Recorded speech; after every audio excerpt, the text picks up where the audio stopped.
Hello guys, welcome to my channel. இன்னைக்கு நம்ம வீடியோவில் எல்லாருக்கும் ஃபேவரட்டான டிஃப்ரெண்ட்டான ரெசிபி கும்பகோணம் கடப்பா எப்படி பண்ணுறதுன்னு பார்க்கலாம். வீடியோக்குள்ளே போகிறதுக்கு முன்னாடி இப்போ தான் நம்ம சேனலை ஃபஸ்ட் டைம் பார்க்குறீங்கன்னா மறக்காமல் சப்ஸ்கிரைப் பண்ணிக்கோங்க. அப்படியே பக்கத்தில் இருக்க பெல் ஐக்கானையும் கிளிக் பண்ணி ஆள் கொடுத்துக்கோங்க.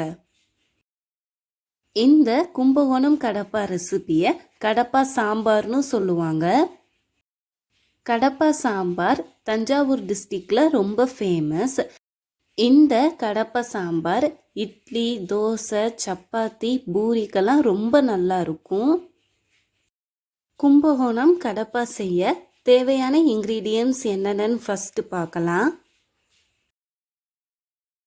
உருளைக்கிழங்கு 1/4 கிலோ, பல்லாரி பெரிய பல்லாரியாக 2 எடுத்துக்கோங்க, தக்காளி பழுத்த தக்காளி 1, பச்சை மிளகாய் 6லிருந்து 7, இஞ்சி 1 துண்டு, பூண்டு 4, முந்திரி பருப்பு 10லிருந்து 15, பாசிப்பருப்பு 50 கிராம், தேங்காய் பூ 1/2 கப், கசகசா 1 ஸ்பூன், சோம்பு 1 ஸ்பூன்.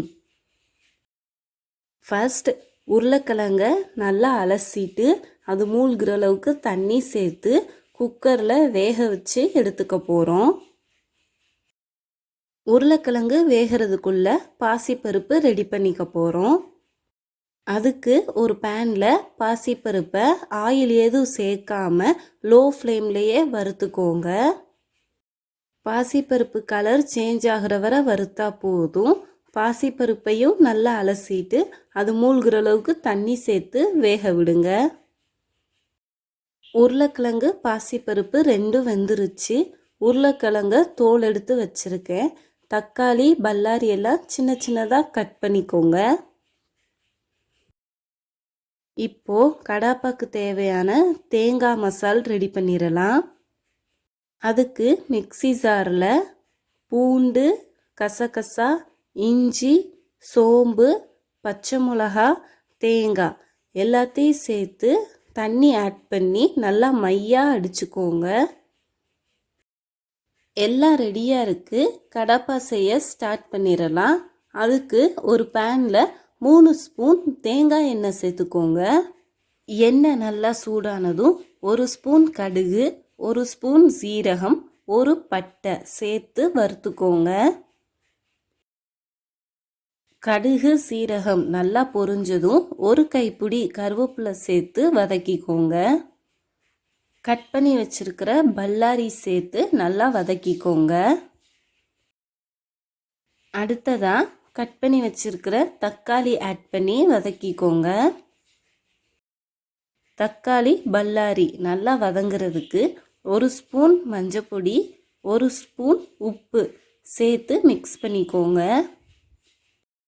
உப்பு சேர்த்து வதக்கிறதுனால பல்லாரி சீக்கிரமே வதங்கிரும்.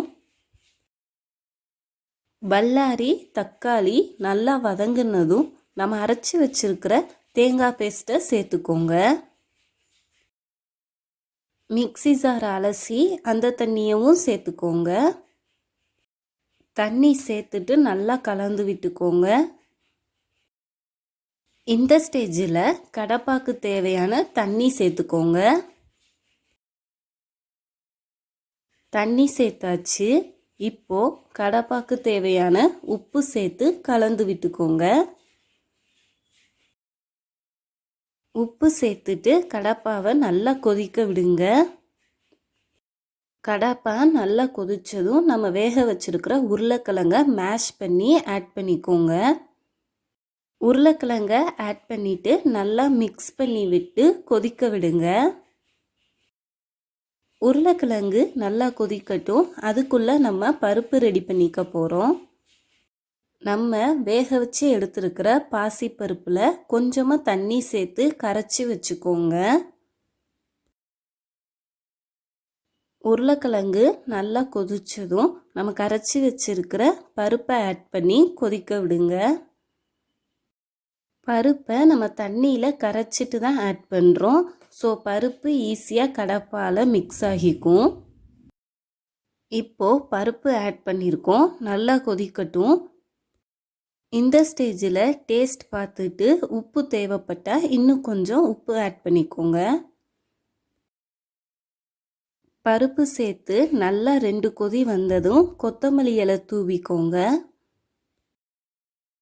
அடுத்து ஒரு பேனில் 1 ஸ்பூன் எண்ணெய் சேர்த்துக்கோங்க. எண்ணெயில் முந்திரி பருப்பை வறுத்து எடுத்துக்க போகிறோம். முந்திரி பருப்பை நல்லா வறுத்துட்டு அதையும் கடப்பாவோட ஆட் பண்ணி நல்லா கலந்து விட்டுட்டு ஸ்டவ் ஆஃப் பண்ணிடுங்க. முந்திரி பருப்பு ஆப்ஷனல் தான், வேணும்னா சேர்த்துக்கோங்க, இல்லைன்னா வேண்டாம். முந்திரி பருப்பு சேர்த்தா கடப்பா ரொம்ப டேஸ்டியாக இருக்கும். அவ்வளோதான், சுட சுட கமகமன்னு டேஸ்டியான டிஃப்ரெண்ட்டான கும்பகோணம் கடப்பா வீட்டிலையே ரெடி. இந்த கும்பகோணம் கடப்பா இட்லி தோசைக்கு சைட் டிஷ்ஷாக பண்ணால் தண்ணி கொஞ்சம் அடிஷ்னலாக ஆட் பண்ணிக்கோங்க. அதே இது சப்பாத்தி பூரிக்கு பண்ணால் தண்ணி கொஞ்சம் கம்மி பண்ணிக்கோங்க, கிரேவி மாதிரி. டிஃபனுக்கு எப்பவும் போல் சாம்பார் சட்னி பொடின்னு வச்சு சாப்பிட்றதுக்கு இந்த மாதிரி டிஃபரெண்ட்டாக கும்பகோணம் கடப்பா ட்ரை பண்ணி பாருங்கள். 5 பொட்டேட்டோஸ் இருந்தால் போதும், நம்மளால் வீட்டில் ஈஸியாக கும்பகோணம் கடப்பா ரெடி பண்ண முடியும். ரொம்ப சிம்பிள் ரெசிபி தான், 15 to 20 மினிட்ஸ் தான் ஆகும். ஸோ கண்டிப்பாக நீங்களும் வீட்டில் ட்ரை பண்ணி பாருங்கள். வீடியோ பிடிச்சிருந்தா மறக்காமல் லைக் பண்ணுங்கள், ஷேர் பண்ணுங்கள், சப்ஸ்கிரைப் பண்ணுங்கள். தேங்க்யூ.